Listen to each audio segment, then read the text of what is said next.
ಈ ಫೋಟೋದಲ್ಲಿರುವ ಲಕ್ಷ್ಮೀಪುತ್ರನ ಹೆಸರು ಶಂತನು ಅಂತ. ಉಡುಪಿಯ ಕಾಪು ತಾಲೂಕಿನ ಮಟ್ಟು ಗ್ರಾಮದ ನಿವಾಸಿ. ಆದ್ರೀಗ ದೂರದ ಮಸ್ಕತ್ನಲ್ಲಿ ಚಿಲ್ಲರೆ ವ್ಯಾಪಾರ ಕ್ಷೇತ್ರದ ಸೇಲ್ಸ್ ವಿಭಾಗದಲ್ಲಿ ಕೆಲಸ ಮಾಡ್ತಿದ್ದಾರೆ. ಇದೀಗ ಇವರಿಗೆ ಬಂಪರ್ ಲಾಟರಿ ಹೊಡೆದಿದೆ. ಅದು ಬರೋಬ್ಬರಿ 49 ಕೋಟಿ ರೂಪಾಯಿ. ಲಾಟರಿ ಖರೀದಿಸೋದು ಶಾಂತನು ಹವ್ಯಾಸವಾಗಿತ್ತು. ಅದರಲ್ಲೂ ಅರಬ್ ದೇಶಗಳಲ್ಲಿ ದೊಡ್ಡ ದೊಡ್ಡ ಲಕ್ಕಿ ಡ್ರಾಗಳು ರಾತ್ರಿ ಬೆಳಗಾಗೋದ್ರಲ್ಲಿ ಜನರನ್ನ ಕೋಟ್ಯಾಧೀಶರನ್ನಾಗಿ ಮಾಡ್ತದೆ. ಈಗಾಗಲೇ ಭಾರತದ ಹಲವು ಯುವಕರು ಕೋಟಿ ಕೋಟಿ ಸಂಪಾದಿಸಿದ ಉದಾಹರಣೆಗಳಿವೆ. ಈ ಬಾರಿ ಸ್ನೇಹಿತನ ಜೊತೆ ಸೇರಿ 500 ದಿರಂ ಪಾವತಿಸಿ ಶಾಂತನು ಲಾಟರಿ ಟಿಕೆಟ್ ಖರೀದಿಸಿದ್ರು. ಅಂದ್ರೆ ಭಾರತೀಯ ಕರೆನ್ಸಿ ಪ್ರಕಾರ 12,000 ರೂಪಾಯಿ ಟಿಕೆಟ್ ಇದಾಗಿತ್ತು. ಈ ಬಾರಿ ಅದೃಷ್ಟ ಒಲಿದಿದೆ. ಬರೋಬ್ಬರಿ 49 ಕೋಟಿ ರೂಪಾಯಿ ಜಾಕ್ಪಾಟ್ ಬಹುಮಾನವಾಗಿ ಸಿಕ್ಕಿದೆ.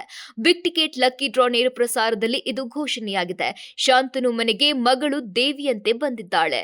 ಕೆಲವೇ ದಿನಗಳ ಹಿಂದೆ ಶಾಂತನುಗೆ ಹೆಣ್ಣು ಮಗು ಜನನವಾಗಿತ್ತು. ಈಗ ಮನೆ ಮಗಳು ಅದೃಷ್ಟ ಲಕ್ಷ್ಮಿಯಾಗಿ ಒಲಿದು ಬಂದಿದ್ದಾಳೆ.